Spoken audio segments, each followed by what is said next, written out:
NIM 190600010.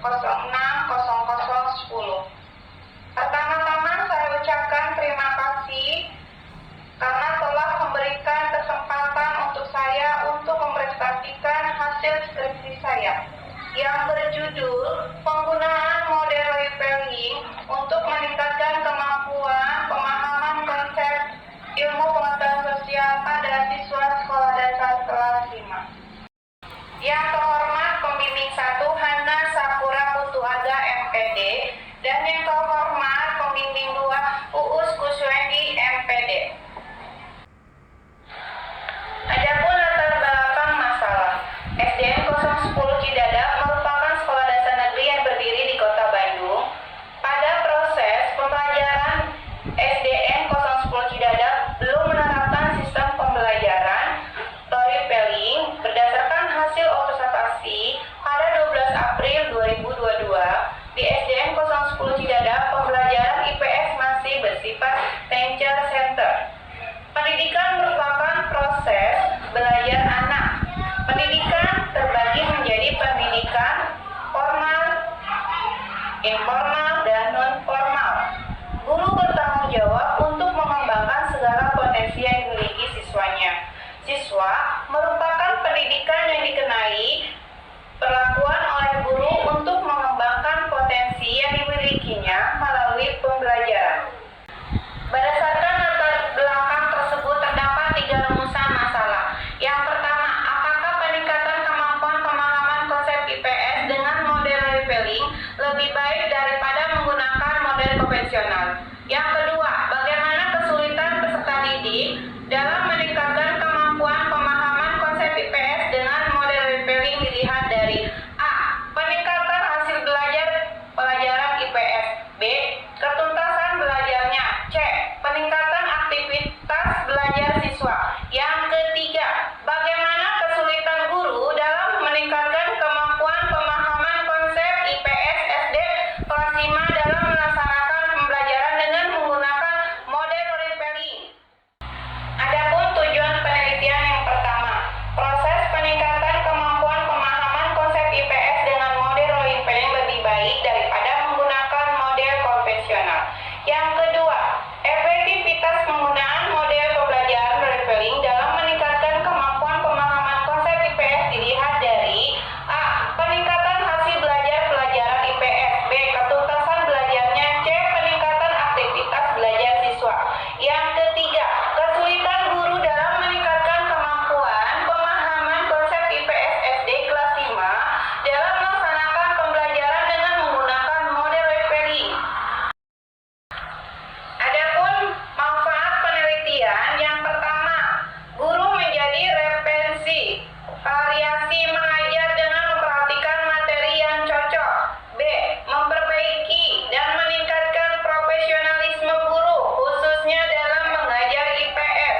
Yang kedua, siswa. A. Membantu siswa mengkonkretkan materi IPS yang dipelajari. B. Membantu siswa mempermudah memahami materi IPS. C. Meningkatkan hasil belajar siswa pada mata pelajaran IPS. Yang ketiga, sekolah memberi masukan dan gambaran yang lebih jelas mengenai pelaksanaan pembelajaran IPS dengan metode retelling dan proses KBM. Kemudian ada landasan teori yang berisi pemahaman konsep dalam pembelajaran IPS menurut Pintriani 2017. Lalu pemahaman konsep mengenai materi proklamasi menurut Nana Sujana 2019 halaman 24. Lalu model retelling menurut Abdul Haji Wahab 2012 halaman 109. Lalu penerapan model retelling dalam pembelajaran IPS materi proklamasi. Lalu pengertian pembelajaran IPS di SD menurut Rosid Suman Banjar 2014 halaman 23. Lalu ada tujuan pembelajaran IPS di SD menurut Sapria 2019 halaman 157. Lalu ada ruang lingkup IPS menurut Hidayati 2012 halaman 18. Lalu ada sejarah singkat SDN Cidadap 010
observasi yang dilakukan peneliti secara umum, pelaksanaan pembelajaran menggunakan model referring pada mata pelajaran IPS siswa kelas 5 SDN 010 Cidadap sudah cukup baik. Adapun kemampuan guru. Kemampuan guru dalam mengelola kegiatan pembelajaran menggunakan model referring sudah maksimal. Guru sudah mengenal model pembelajaran ini dan langsung mempraktekannya. B. Guru menyampaikan tujuan pembelajaran pada pertemuan kedua. C. Kemampuan guru dalam memberikan perhatian kepada siswa sudah menyeluruh. Ini buktikan karena siswa sudah mulai fokus dalam kegiatan pembelajaran dan bermain peran. Adapun kemampuan siswa, siswa belum seluruhnya berpartisipasi secara aktif dalam kegiatan pembelajaran. Kemampuan siswa dalam menjawab dan bertanya masih rendah. Tanya jawab didominasi siswa yang memiliki kemampuan akademik tinggi. B. Waktu untuk berlatih bagi siswa ditambah agar tidak terjadi kemacetan saat referring berlangsung. C. Sebanyak 3 siswa, 37,5% belum mencapai KKM nilai 70. D. Jumlah siswa yang mencapai KKM kurang dari 75%, siswa yang mencapai KKM atau tuntas belajar sebanyak 5 siswa, 62,5%. Kemudian ada hasil penelitian. Berdasarkan hasil penelitian dan penjelasan dapat disimpulkan bahwa penggunaan model pembelajaran referring dikatakan berhasil karena dapat meningkatkan sikap siswa dan hasil pemahaman konsep belajar siswa. Hal tersebut sejalan dengan ungkapan Abdul Hadis 2016 halaman 16-17 yang mengatakan bahwa proses pembelajaran merupakan penentu proses pendidikan. Proses pembelajaran yang digunakan pada penelitian ini mendorong siswa untuk berpartisipasi aktif dalam pembelajaran. Adapun keterbatasan penelitian, penelitian dilakukan di kelas 5 SDN 010 Cidadap. Dalam pelaksanaan masih terdapat keterbatasan, yaitu dalam bermain referring. Langkah-langkahnya tidak selesai dalam satu pertemuan. Kesimpulan berdasarkan hasil penelitian dan pembahasan dapat disimpulkan bahwa proses pembelajaran menggunakan model pembelajaran referring dapat meningkatkan hasil pemahaman konsep belajar IPS siswa. Hal tersebut dibuktikan dengan meningkatnya jumlah siswa yang mencapai KKM. Penelitian pertama sebanyak 62,5% dan penelitian yang kedua sebanyak 75%. Terjadi peningkatan 12,5%. Keberhasilan tersebut diperoleh dengan menerapkan model pembelajaran referring dengan langkah menyampaikan cerita pengangkat, pemilihan penonton dan pemain, menata panggung, permainan diskusi, permainan berikutnya diskusi lebih lanjut, dan generalisasi. Saran yang pertama bagi guru, diharapkan guru dapat menerapkan model pembelajaran referring dalam pembelajaran IPS dengan materi persiapan kemerdekaan dan peristiwa sekitar proklamasi. Saran yang kedua, bagi kepala sekolah diharapkan memberikan motivasi kepada guru yang selalu mengembangkan pembelajaran yang berkualitas. Alhamdulillah, cukup sekian video yang dapat saya sampaikan. Mohon maaf bila ada penjelasan yang kurang dari segi saya. Wassalamualaikum